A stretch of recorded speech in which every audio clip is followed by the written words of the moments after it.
So today we are going to start our second chapter in chemistry. നമ്മൾ കഴിഞ്ഞ ദിവസം നമ്മൾ എക്സസൈസ് ഒക്കെ ഡിസ്കസ് ചെയ്തിരുന്നു. ഞാൻ വീണ്ടും നിങ്ങളോട് പറഞ്ഞു നമ്മളത് സ്ലൈഡ് ഷോ രൂപത്തിലാണ് ചെയ്തത്. എക്സ്പ്ലനേഷൻ ഞാൻ തന്നിട്ടില്ല. So if you need explanation for any question you just ask. അത്രയേ ഉള്ളൂ. നിങ്ങൾ ചോദിക്കുക. I will clear it. Okay, നിങ്ങൾക്ക് ഏത് ക്വസ്റ്റ്യൻ വേണമെങ്കിലും ചോദിച്ച് ക്ലിയർ ചെയ്യാം. നിങ്ങൾ മുമ്പ് ചോദിച്ച ഏതെങ്കിലും ഞാൻ പറഞ്ഞു തരാൻ വിട്ടുപോയിട്ടുണ്ടെങ്കിൽ ഐ എം സോറി, ബട്ട് ഞാൻ വിട്ടുപോയി നിങ്ങൾക്ക് തോന്നുന്നുണ്ടെങ്കിൽ നിങ്ങൾ അതെന്നെ ഓർമ്മിപ്പിക്കണം. കുറേ പോർഷൻസ് കവർ ചെയ്യണതല്ല ഇതുപോലെ. മേ ബി എൻ്റെ ഒരു മിസ്റ്റേക്ക് വന്നിട്ടുണ്ടെങ്കിൽ അത് നിങ്ങൾ എന്നെ ഒന്ന് നോട്ട് ചെയ്താൽ മതി. നോട്ട് ചെയ്ത് എന്നോട് പറഞ്ഞാൽ മതി. ഓക്കെ, സാർ എന്നെ ക്വസ്റ്റ്യൻ പറയാൻ വിട്ടുപോയിട്ടുണ്ട്, സാർ അത് എനിക്കൊന്ന് പറഞ്ഞു തരാമെന്ന് പറഞ്ഞാൽ ഞാനത് റിപ്പീറ്റ് ചെയ്യും.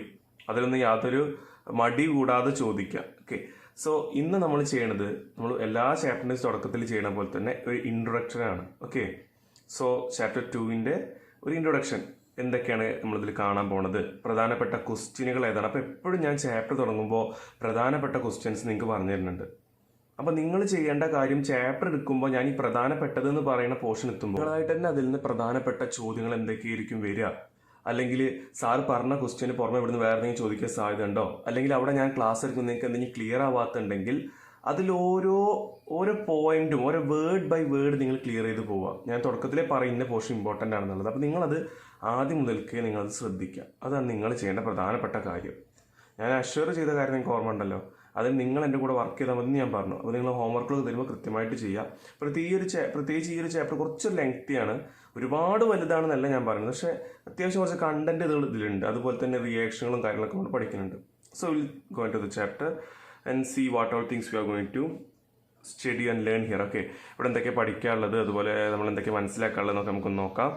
So acids, bases and salt. നിങ്ങൾ ഫെമിലിയർ ആയ ടോപ്പിക് അല്ല ആസിഡ്, ബേസ് ആൻഡ് സാൾട്ട് എന്നുള്ളത്. 3 കെമിക്കൽ ടൈപ്പുകളാണ് അല്ലേ, 3 ടൈപ്പ് ഓഫ് കെമിക്കൽസ് ആണ് ആസിഡ്, ബേസ്, സാൾട്ട്. അപ്പോൾ നമ്മൾ തുടക്കത്തിൽ ചാപ്റ്ററിൻ്റെ സ്റ്റാർട്ടിങ്ങിന് നമ്മൾ കാണാൻ പോണത് ഒരു കെമിക്കൽ ആസിഡ് ആണോ അല്ലെങ്കിൽ ബേസ് ആണോ അല്ലെങ്കിൽ അതൊരു ന്യൂട്രൽ ആണോ, അതായത് ആസിഡിൻ്റെയും ബേസും ആ 2 പ്രോപ്പർട്ടി അല്ലാത്ത ഒരു സബ്സ്റ്റൻസിനെ വിളിക്കുന്നതാണ് ന്യൂട്രൽ. ഒന്നെങ്കിൽ ആസിഡ് ആവാം, അല്ലെങ്കിൽ ബേസ് ആവാം, അല്ലെങ്കിൽ ന്യൂട്രൽ. 2 പ്രോപ്പർട്ടി ഇല്ല. സാൾട്ട് ആക്ച്വലി ന്യൂട്രൽ ആണ്. അതിന് ആസിഡിക് പ്രോപ്പർട്ടി ഇല്ല, ബേസിക് പ്രോപ്പർട്ടി ഇല്ല. അപ്പോൾ അത് മനസ്സിലാക്കാൻ നമ്മൾക്ക് ചില ഇൻഡിക്കേറ്ററുകൾ ഉപയോഗിക്കാം. ഇൻഡിക്കേറ്റർ എന്ന് പറഞ്ഞാൽ പേരിൽ തന്നെ ഉണ്ട്, ഇൻഡിക്കേറ്റ് ചെയ്യുന്ന ആൾ.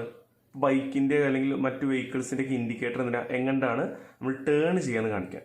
അതുപോലെ ഇവിടെ നമ്മൾ ഉദ്ദേശിക്കുന്നത് ആസിഡ് ഓർ ബേസ് ഇൻഡിക്കേറ്റർ എന്ന് പറഞ്ഞാൽ ഒരു കെമിക്കൽ ആസിഡ് ആണോ അല്ലെങ്കിൽ ബേസ് ആണോ എന്ന് ഇൻഡിക്കേറ്റ് ചെയ്യുക. 2 ഇൻഡിക്കേറ്റർ അല്ലെങ്കിൽ ഇറ്റ് ഈസ് ന്യൂട്രൽ, 2 പ്രോപ്പർട്ടി ഇല്ലാന്ന് മനസ്സിലാക്കാം. അപ്പോൾ പലതരത്തിലുള്ള ഇൻഡിക്കേറ്ററുകളുണ്ട്. സ്മെല്ല് ഉപയോഗിച്ച് വർക്ക് ചെയ്യുന്ന ഇൻഡിക്കേറ്ററുകളുണ്ട്. നമ്മൾ പറയും ഓൾ ഫാക്ടറി ഇൻഡിക്കേറ്റേഴ്സ്. അതുപോലെ തന്നെ നമ്മൾ കളറ് വെച്ചിട്ട്, പിഗ്മെൻറ്റ് വെച്ചിട്ട് ഇൻഡിക്കേറ്റ് ചെയ്യണതുണ്ട്. ഓക്കെ, ചിലത് നമുക്ക് ഫിസിക്കലായിട്ട് തന്നെ മനസ്സിലാക്കാൻ പറ്റും. ഉദാഹരണത്തിന് ടേസ്റ്റ് വെച്ചിട്ടൊക്കെ. അതെപ്പോഴും പോസിബിൾ ആവണമെന്നില്ല. ചെറിയ ആസിഡ് ഞാൻ പറയുമ്പോൾ സ്ട്രെങ്ത് കുറഞ്ഞ ആസിഡ് കേട്ടോ, അതാണ് ഉദ്ദേശിക്കുന്നത്. സ്ട്രെങ്ത് കുറഞ്ഞ ആസിഡുകളൊക്കെ നമ്മൾ ടേസ്റ്റ് ചെയ്ത് കഴിഞ്ഞാൽ അതിനൊരു പുളിപ്പ്, ഒരു സോർ ടേസ്റ്റിക്കും ഫീൽ ചെയ്യുക. ഉദാഹരണത്തിന് നമ്മളെ വിനെഗർ, അതൊരു ആസിഡാണെന്ന് നിങ്ങൾക്ക് അറിയാലോ, അല്ലെങ്കിൽ ലെമൺ. ഇതിൻ്റെയൊക്കെ ടേസ്റ്റ് നമുക്കറിയാം ഒരു പുളിയാണ് അല്ലേ, അല്ലെങ്കിൽ നമ്മളെ പുളി തന്നെ, നമ്മൾ ടാമറിൻ എന്ന് വിളിക്കുന്ന സാധനം തന്നെ. അതിൻ്റെയൊക്കെ ടേസ്റ്റ് എന്താണ്, ഒരു പുളിപ്പ്, ഒരു സോർ ടേസ്റ്റ് ആണുള്ളത്. അല്ലെങ്കിൽ തൈര്, അതിൻ്റെ ടേസ്റ്റ് എന്താണ്, അതിൻ്റെ ടേസ്റ്റ് ഒരു പുളിയില്ല. അതിലൊക്കെ ആസിഡ് ഉണ്ടെന്ന് മനസ്സിലാക്കുക. ബേസിന് സാധാരണ ബിറ്റർ ടേസ്റ്റാണ് ഉണ്ടാവുക, അത് കയ്പ്പാണ് ഉണ്ടാവുക. അത് നമ്മൾ അങ്ങനെ ടേസ്റ്റ് ചെയ്യാനുള്ള സാധ്യത കുറവാണ്. എന്തായാലും ബേസിന് മറ്റൊരു പ്രോപ്പർട്ടി ഉണ്ട്. ബേസ് ഒരു സ്ലൈം പോലെയാണ്. എന്താ നമ്മൾ പറയാം, ഇത് സോപ്പ് വാട്ടർ പോലെയാണ് ബേസ്. ഓക്കെ, സോപ്പ് വാട്ടർ പോലെയാണ് ആരുണ്ടായിരിക്കുക, ബേസ് ഉണ്ടായിരിക്കുക. നമുക്ക് പഠിക്കാം, ചാപ്റ്റർ എടുക്കുമ്പോൾ നമ്മളത് പഠിക്കും. അപ്പോൾ ഈ ചാപ്റ്ററിലെ എല്ലാ ആക്ടിവിറ്റികളും എല്ലാ എക്സ്പെരിമെൻറ്റുകളും നമ്മൾ തന്നെ ചെയ്യും കേട്ടോ. മറ്റു വീഡിയോകൾ നമ്മൾ പലപ്പോഴും കോപ്പി ചെയ്ത് നമ്മുടെ വീഡിയോയിൽ ആഡ് ചെയ്യേണ്ട ആവശ്യം വരാറുണ്ട്. പക്ഷേ ഈ ഒരു ചാപ്റ്ററിൽ എല്ലാ വീഡിയോസും നമ്മൾ തന്നെ ചെയ്ത് കാണും. അതിൻ്റെ എല്ലാ അറേഞ്ച്മെൻറ്റുകളും റെഡിയാണ്, ലാബ് ഫെസിലിറ്റി ഒക്കെ ഓക്കെയാണ്. അപ്പോൾ നമ്മളിതിൽ എല്ലാ എക്സ്പെരിമെൻറ്റുകളും നമ്മളെ കൊണ്ട് പറ്റുന്നത്, ഇനി പറ്റാത്ത ഏതെങ്കിലും നമുക്ക് നോക്കി നോക്കാം, അല്ലെങ്കിൽ പറയേണ്ട ആവശ്യമില്ലാത്തതുണ്ടെങ്കിൽ നമുക്കത് ഒഴിവാക്കാം. അല്ലാത്ത ഒക്കെ കാണാനുള്ള വഴികൾ നമ്മൾ റെഡിയാക്കിയിട്ടുണ്ട്. അപ്പോൾ നമുക്ക് ചാപ്റ്റർ എടുക്കുമ്പോൾ അതത് എക്സ്പെരിമെൻറ്റുകൾ അത് സെപ്പറേറ്റ് ഒരു വീഡിയോ ആയിട്ട് തന്നെ ചെയ്യാം. നമ്മളെ വീഡിയോൻ്റെ കൂട്ടത്തിൽ നിങ്ങൾ അതും കൂടി കാണുക. ഇനി നിങ്ങൾ ശ്രദ്ധിക്കേണ്ട കാര്യം, അപ്പോൾ ഒന്നാമത് നമ്മൾ പറഞ്ഞു പിഗ്മെൻറ്റുകളെ പറ്റിയിട്ട്, അല്ലെങ്കിൽ ഓൾ ഫാക്ടർ ഇൻഡിക്കേറ്ററിനെ പറ്റിയിട്ട്. ഓൾട്ടുകറായിട്ട് പറഞ്ഞെങ്കിൽ ഇൻഡിക്കേറ്ററുകളെ പറ്റിയാണ് തുടക്കത്തിൽ പഠിക്കുന്നത്. നമ്മൾ ആ ആസിഡിൻ്റെയും ബേസിൻ്റെയും പ്രോപ്പർട്ടീസ് ആണ് പഠിക്കാൻ പോകുന്നത്. ആക്ച്വലി 2 തരം പ്രോപ്പർട്ടീസ് ഉണ്ട്. ഫിസിക്കൽ പ്രോപ്പർട്ടി ഉണ്ട്, കെമിക്കൽ പ്രോപ്പർട്ടി ഉണ്ട്. ഇവിടെ നമ്മൾ ആദ്യം ഡിസ്കസ് ചെയ്യുന്നത് ഫിസിക്കൽ പ്രോപ്പർട്ടിയാണ്. നമ്മൾ പറയും ടേസ്റ്റിന്റെ കാര്യമൊക്കെ പറഞ്ഞു. അതുപോലെ ലിറ്റ്മസ് പേപ്പർ നിങ്ങൾക്ക് അറിയണ്ടായിരിക്കുമല്ലോ അല്ലേ. ഇതേപോലെ കളർ വെച്ചിട്ട് ആസിഡാണോ ബേസ് ആണോ ഇൻഡിക്കേറ്റ് ഉപയോഗിക്കുന്ന ഒരു പേപ്പർ, ചെറിയൊരു സ്മോൾ ബിറ്റ് ഓഫ് പേപ്പറാണ് ലിറ്റ്മസ് പേപ്പർ. കാണാത്തവർക്ക് കാണിച്ചു തരാം, വറീഡ് ആവേണ്ട ആവശ്യമില്ല. അതെങ്ങനെ വർക്ക് ചെയ്യാന്ന് ഉൾപ്പെടെ നമുക്ക് ഇവിടെ നിന്ന് കാണാം. ഒരു ഡൗട്ടും വേണ്ട, നിങ്ങൾ എന്തായാലും ഇത് കണ്ടിട്ടേ പഠിക്കുള്ളൂ. സോ ആ ഇൻഡിക്കേറ്ററുകളെ പറ്റിയിട്ടൊക്കെ പഠിച്ച സമയത്ത് അതിൻ്റെ തൊട്ട് അടുത്ത ടോപ്പിക്കായിട്ട് ഞാൻ നിങ്ങളോട് പറഞ്ഞു ഫിസിക്കൽ പ്രോപ്പർട്ടി, ടേസ്റ്റ് പറഞ്ഞു അല്ലേ. അതുപോലെ സോപ്പ് വാട്ടറിനെ പോലെ ഉണ്ടാവും. അപ്പോൾ അവിടെ നമ്മൾ പറഞ്ഞത് ഫിസിക്കൽ പ്രോപ്പർട്ടിയാണ്. അതായത് അതിൻ്റെ അപ്പിയറൻസിലോ ടച്ച് ചെയ്യുമ്പോഴോ അതിൻ്റെ ടേസ്റ്റോ കാണാൻ എങ്ങനെ തുടങ്ങിയതൊക്കെയാണ് ഫിസിക്കൽ പ്രോപ്പർട്ടിയിൽ പറയുന്നത്. കെമിക്കൽ പ്രോപ്പർട്ടി എന്ന് പറയുമ്പോൾ അതിൻ്റെ റിയാക്ഷനുകളെ പറ്റിയിട്ടാണ് പഠിക്കുന്നത് അല്ലേ. അപ്പോൾ ശരിക്കും നമുക്ക് പോയിന്റ് ആയിട്ടാണ് പഠിക്കാനുള്ളത്. ടെക്സ്റ്റ് ബുക്ക് നമുക്ക് വെറുതെ കുറച്ച് പോയിന്റ് പറഞ്ഞതല്ല ചെയ്യുന്നത്. വളരെ നല്ല രീതിയിൽ ഓരോ പോയിന്റിനും, അതായത് ആസിഡിന്റെ ഓരോ കെമിക്കൽ പ്രോപ്പർട്ടി ഉണ്ട്, അതേപോലെ ബേസിന് ഓരോരോ കെമിക്കൽ പ്രോപ്പർട്ടീസ് ഉണ്ട്. ഇതൊക്കെ ഓരോന്ന് പറയുമ്പോഴും ഓരോ എക്സാമ്പിൾ വെച്ചുകൊണ്ടാണ് ടെക്സ്റ്റ് നമുക്ക് പറഞ്ഞു തരുന്നത്. സോ ഫസ്റ്റ് നമ്മൾ ഡിസ്കസ് ചെയ്യുന്നത് ആസിഡും ബേസും എങ്ങനെയാണ് മെറ്റലിനോട് റിയാക്ട് ചെയ്യുക. ശരിക്കും എങ്ങനെയാണ് റിയാക്ട് ചെയ്യുന്നല്ല, റിയാക്ട് ചെയ്താൽ എന്താണ് ഉണ്ടാവുക, how do acid and bases react with metals എന്നല്ല. അത് നിങ്ങൾ മലയാളത്തേക്ക് നേരെ കൺവേർട്ട് ചെയ്ത് കഴിഞ്ഞാൽ എങ്ങനെയാണ് ആസിഡും ബേസും മെറ്റലിനോട് റിയാക്ട് ചെയ്യുന്നത് അതല്ല നമ്മൾ പഠിക്കുന്നത്. റിയാക്ഷൻ മെക്കാനിസം അല്ല പഠിക്കുന്നത്. What do you obtain when acid and base react with metals, അതാണ് നമ്മളിവിടെ നോക്കുക. അപ്പോൾ അത് ആക്ച്വലി നമുക്കൊരു പോയിന്റ് ആണ്. Write the chemical properties of acid and base എന്ന് പറഞ്ഞാൽ അതിൽ നമ്മൾ എഴുതേണ്ട ഒരു പോയിന്റ് ആണ് ഇവിടെ ഈ ഒരു എക്സ്പെരിമെന്റ് ആയിട്ട് നമ്മൾ ഡിസ്കസ് ചെയ്യുന്നത്. അപ്പോൾ ഈ ഒരു എക്സ്പെരിമെന്റിൽ ആ പോയിന്റ് നമ്മൾ ഡിസ്കസ് ചെയ്യുമ്പോൾ അവിടെ നിങ്ങൾ മറ്റൊരു ക്വസ്റ്റ്യനും കൂടി എക്സ്പെക്ട് ചെയ്യണം.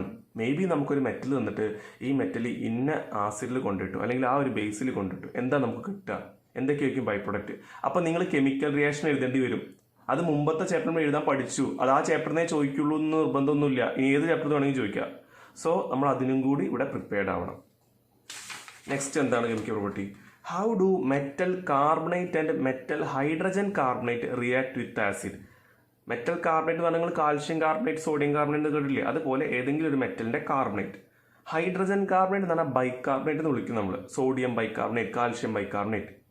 ഇതൊക്കെ ആസിഡുമായിട്ട് എങ്ങനെയാണ് റിയാക്ട് ചെയ്യുക. ഇവിടെ എഗ് ഷെല്ല് ഏതെങ്കിലും ഒരു ആസിഡിൽ ഡിപ്പ് ചെയ്ത് കഴിഞ്ഞാൽ അല്ലെങ്കിൽ നമ്മൾ ഇട്ട് കഴിഞ്ഞാൽ എന്തായിരിക്കും കെമിക്കൽ റിയാക്ഷൻ നടക്കുക, എന്ത് റിയാക്ഷൻ നടക്കുക, എന്താ നമുക്ക് ഇൻഫർ ചെയ്യാൻ പറ്റുക, എന്താ നമുക്ക് ഒബ്സർവ് ചെയ്യാൻ പറ്റുമെന്ന് ചോദിച്ച് ഈ ഭാഗത്ത് നിന്ന് ക്വസ്റ്റ്യൻസ് വരാൻ സാധ്യതയുണ്ട്. Then comes how do acid and base react with each other. രണ്ടും കൂടി നമ്മൾ ഒരുമിച്ച് റിയാക്ട് ചെയ്യുക. ഒരു ആസിഡ് എടുത്തു, ഒരു ബേസ് എടുത്തു, അത് രണ്ടും കൂടി നമ്മൾ റിയാക്ട് ചെയ്യിക്കുകയാണെങ്കിൽ എന്താണ് ഉണ്ടാവുക. Reaction of metallic oxides with acid. Metallic ഓക്സൈഡുകൾ ആസിഡുമായിട്ട് എങ്ങനെയാണ് റിയാക്ട് ചെയ്യുക.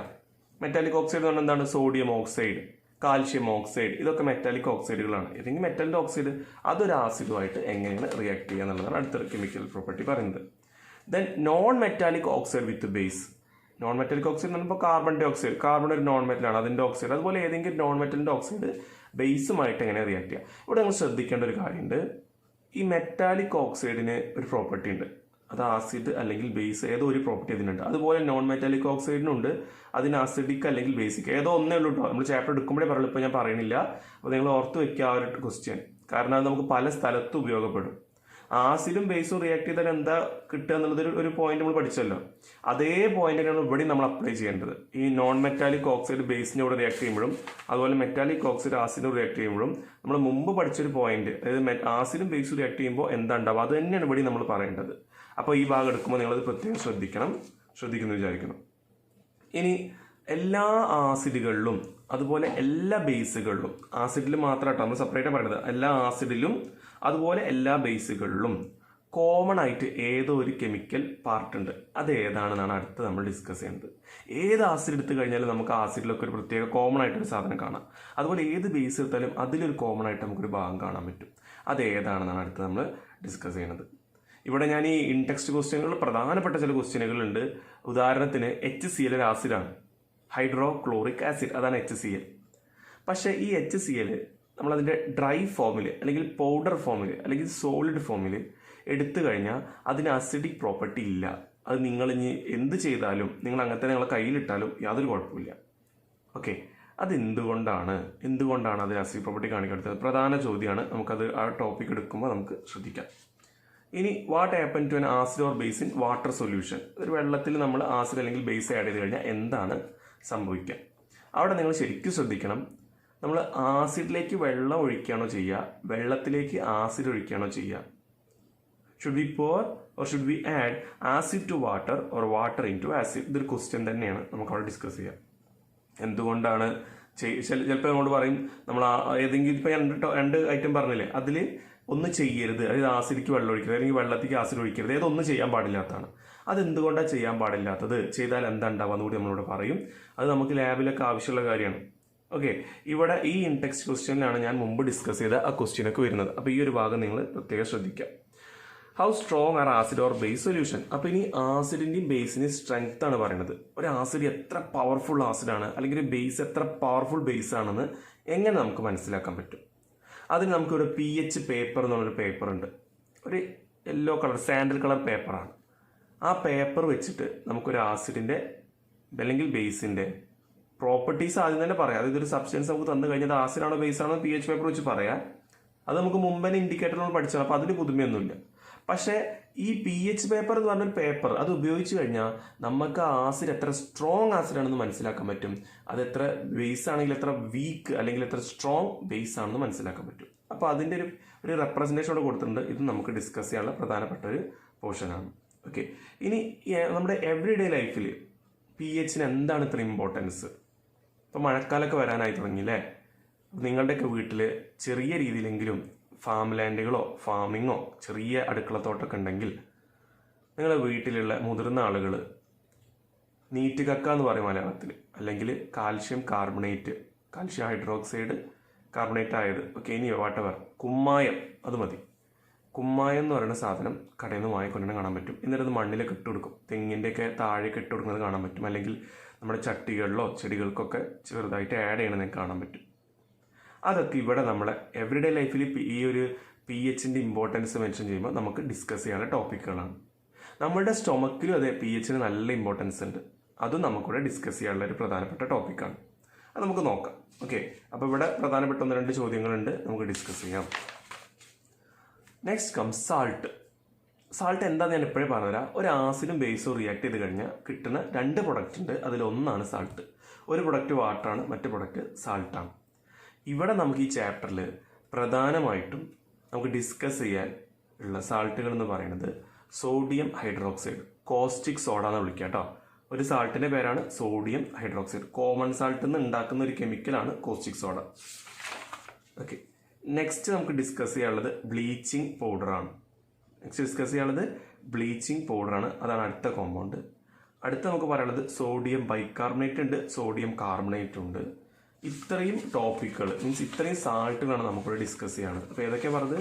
ഒന്ന് സോഡിയം ക്ലോറൈഡിൽ നിന്ന് ഉണ്ടാക്കുന്ന ഒരു കെമിക്കലാണ്. സോഡിയം ക്ലോറൈഡ് നമ്മൾ സാധാരണ ഉപ്പ്, വീട്ടിലുള്ള ഉപ്പ്, അതിൽ ഉണ്ടാക്കുന്ന കെമിക്കലാണ് sodium hydroxide. Okay, caustic soda എന്നാണ് നമ്മൾ വിളിക്കുക. നെക്സ്റ്റ് നമുക്ക് ഡിസ്കസ് ചെയ്യാനുള്ളത് ബ്ലീച്ചിങ് പൗഡറിനാണ്. എല്ലാ ഡിസ്കഷനിലും നമ്മൾ പറയാം ഇതെങ്ങനെയാണ് പ്രിപ്പയർ ചെയ്യുക, ഇതിൻ്റെ യൂസ് എന്തൊക്കെയാണ്. സോഡിയം ഹൈഡ്രോക്സൈഡിൻ്റെ അതായത് കോസ്റ്റിക് സോഡിൻ്റെ പ്രിപ്പറേഷനിൽ നിങ്ങൾ പ്രത്യേകം ശ്രദ്ധിക്കണം. ഇവിടെ നമ്മൾ ചില പ്രോസസ്സുകളുടെ നെയിം പഠിക്കുന്നുണ്ട്. ഇവിടെ ഞാൻ എടുത്ത് പറയും, electricity pass through brine solution എന്നൊക്കെ പറയാനുണ്ട്. അപ്പോൾ നിങ്ങൾ പ്രത്യേകം ശ്രദ്ധിക്കുക. അതുപോലെ ഈ സോഡിയം ഹൈഡ്രോക്സൈഡ് ഉണ്ടാക്കുമ്പോൾ നമുക്ക് അതിൻ്റെ ബൈ പ്രൊഡക്റ്റ് ആയിട്ട്, അതായത് സോഡിയം ക്ലോറൈഡിൽ നിന്ന് സോഡിയം ഹൈഡ്രോക്സൈഡ് ഉണ്ടാക്കുമ്പോൾ അതിൻ്റെ കൂടെ വേറെ ചില സാധനങ്ങൾ കൂടി കിട്ടുന്നുണ്ട്. അത് വെച്ചിട്ട് നമുക്ക് മറ്റ് ചില സാധനങ്ങൾ ഉണ്ടാക്കാം. അതെന്തൊക്കെയാണെന്നും കൂടി നോക്കുന്നത് ഇമ്പോർട്ടൻ്റ് ആണ്.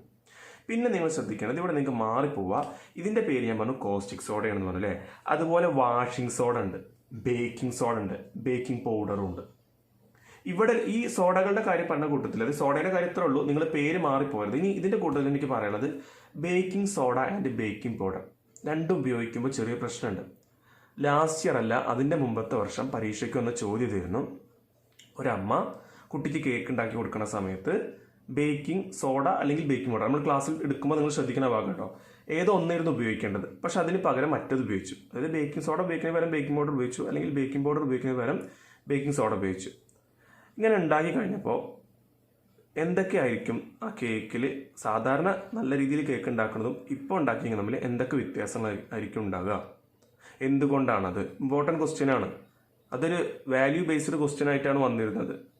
ഓക്കെ, ഒരു 2 രീതിയിലെ ക്വസ്റ്റ്യൻ വന്നു. ഒന്നിപ്പോൾ ഞാൻ പറഞ്ഞ ഫോമിൽ, രണ്ടാമത് ഒരു അമ്മ കേക്ക് ഉണ്ടാക്കിയപ്പോൾ അതിൽ ബേക്കിംഗ് സോഡ ആഡ് ചെയ്തില്ല അല്ലെങ്കിൽ ബേക്കിംഗ് പൗഡർ ആഡ് ചെയ്തില്ല. എന്നിട്ട് കേക്ക് ഉണ്ടാക്കി. ഇതുകൊണ്ടുള്ള ബെനിഫിറ്റ് എന്തൊക്കെയായിരുന്നു? അപ്പോൾ നമ്മളന്ന് ഹെൽത്തിനെ പറ്റിയിട്ടായിരുന്നു പറയുന്നത്. അമ്മ ചെയ്ത നല്ല കാര്യമാണ്, നമ്മൾ കെമിക്കൽസ് ആഡ് ചെയ്യാതെ ഉണ്ടാക്കണം വേണ്ടെന്നൊക്കെ പറഞ്ഞിട്ട് അന്ന് ആൻസർ ചെയ്യേണ്ടിരുന്നത്. അപ്പോൾ ഇവിടുത്തെ 2-3 തരത്തിൽ ചോദ്യങ്ങൾ വരാറുണ്ട്, അത് നിങ്ങൾ ശ്രദ്ധിക്കാം. ഇനി നമ്മൾ ശരിക്കും ചാപ്റ്ററിൻ്റെ അല്ലെങ്കിൽ ബുക്കിൻ്റെ ഇൻട്രൊഡക്ഷനിൽ പറഞ്ഞിരുന്നു നമ്മൾക്ക് വാട്ടർ ഓഫ് ക്രിസ്റ്റലൈസേഷൻ എന്ന് പറയുന്ന ഒരു പ്രധാനപ്പെട്ട ടോപ്പിക് ഈ ചാപ്റ്റർ ഡിസ്കസ് ചെയ്യാനുണ്ട്. അതുപോലെ തന്നെ ഈ ചാപ്റ്ററിലെ ഏറ്റവും പ്രധാനപ്പെട്ട ക്വസ്റ്റ്യൻ, എല്ലാ വർഷവും ഈ ചാപ്റ്ററിൻ്റെ എക്സാം ഉണ്ടാകുമ്പോൾ ഇതിൽ നിന്ന് പ്രധാനമായിട്ട് ചോദിക്കുന്ന ഒരു ചോദ്യമാണ് പ്ലാസ്റ്റർ ഓഫ് പാരീസിൻ്റെ ക്വസ്റ്റ്യൻ. ഇതിൽ ഏറ്റവും കൂടുതൽ മാർക്കിന് ചോദിക്കാറുള്ളത് അതാണ്, അല്ലെങ്കിൽ അതാണ് ഒരു 90% ചോദിച്ചു കണ്ടുള്ളത്. പ്ലാസ്റ്റർ ഓഫ് പാരീസ് എന്താണ്? അപ്പോൾ നമ്മൾ പറയുന്നത് ഒരു വൈറ്റ് പൗഡറി സബ്സ്റ്റൻസ് ആണ്. അതാണ് ഹാർഡായിട്ട് നമ്മളൊക്കെ എല്ലൊക്കെ പൊട്ടിക്കഴിഞ്ഞാൽ ആ എല്ല് ഡിസ്ലൊക്കേറ്റ് ആവാതിരിക്കാൻ വേണ്ടി നമ്മൾ അവിടെ തന്നെ ഫിക്സ് ചെയ്യാൻ വേണ്ടി നമ്മൾ മാവിടുക എന്ന് പറയും മലയാളത്തിൽ, അല്ലേ? അല്ലെങ്കിൽ നമ്മൾ അതിൻ്റെ ചുറ്റും ഈ പ്ലാസ്റ്റർ ഓഫ് പാരീസിൻ്റെ ഒരു കോട്ടിങ് കൊടുക്കും.